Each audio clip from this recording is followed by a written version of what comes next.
Hi, this is Karon Thackston with marketingwords.com and copywritingcourse.com, and I want to share a true story with you. A man stood in a metro station in Washington, D.C. and started to play the violin. It was a cold January morning. He played 6 Bach pieces that lasted about 45 minutes. During the time, since it was rush hour, it was calculated that thousands of people went through the station, most of them on their way to work. In the time the musician played, only 6 people stopped and stayed for a little while. About 20 more gave him money, but continued to walk at their normal pace. He collected a grand total of $32. When he finished playing, silence took over. No one noticed. Nobody applauded.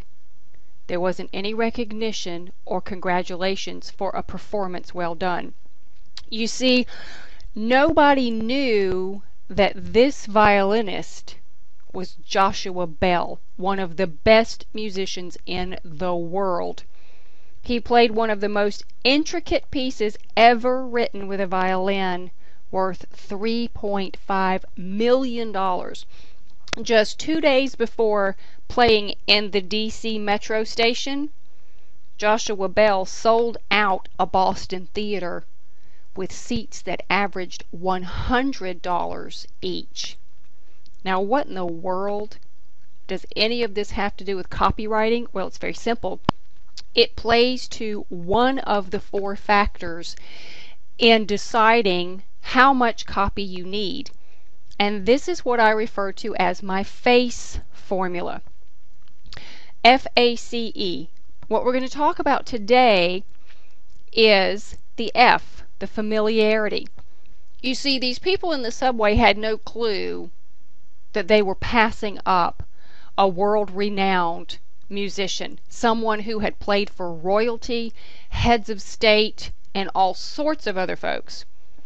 If they had been familiar with Joshua Bell, if this quote-unquote target audience of metro travelers had understood who they were dealing with, they would have put a lot more value on the experience. They wouldn't have just rushed by, probably.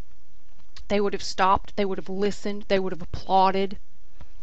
They would have all of a sudden been in awe of this musician instead of just walking right past him and barely giving him a second glance.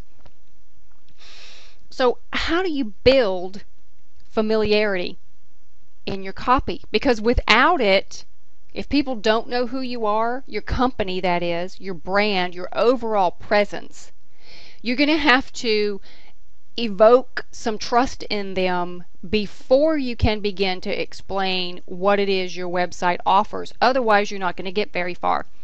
And when you have to build familiarity, it takes a few more written words than if you don't have to do that. There are 2 types of conversion rates that I consider. Well, more than 2, but for what we're talking about right now, 2. One of them is tempered and one of them is blind. And what I mean by tempered are people that already understand who you are. Everybody in the world knows who Coca-Cola is. You don't have to explain or introduce them to Coca-Cola. They understand already. Most people know who Toyota is. In your circle of influence, people may already know who you are. There may be a great deal of familiarity. If we're talking about people coming in blind to your website, these are folks that don't have a clue. These are the DC Metro travelers who didn't even recognize Joshua Bell. They're clueless. They have no idea. So you have to build that up. You have to have something on your site for both types of people. You can mention this information and get the people up to speed if you want to in your copy, if you're having longer copy, but all of this information doesn't have to be on a single page. You can have a home page, then you can have an About Us page. You can put bios up on your website. You can develop videos, much like the one I'm doing here, and put them on your site, on your blog, whatever, and allow people an opportunity to get to know you over time, but that takes a little bit longer. Then you can put testimonials, social mentions, and things of that nature on your website and let other people bring your site visitors into a sense of familiarity about you. But the best way I found to do this is with a developed and predisposed list of people. Most of the time, this is going to involve you collecting names and email addresses for your own in-house list in exchange for something that your site visitors find of value. Maybe that's a newsletter, like the Marketing Words newsletter. Maybe it's a free report. Maybe it's discount coupons or something to that effect. If you happen to run a cruise travel agency online, maybe when you're developing your list, you can send people tips on how to save money when cruising, things to look out for on the ship that may cost them extra. Perhaps they could bring these items with them or something to that effect. Valuable information that your target audience will find they can't live without. And they would be willing to sign up for your list in order to get your expertise in these areas. I'll leave some links under the video on the marketingwords.com blog, and you can get some other information about developing a predisposed list.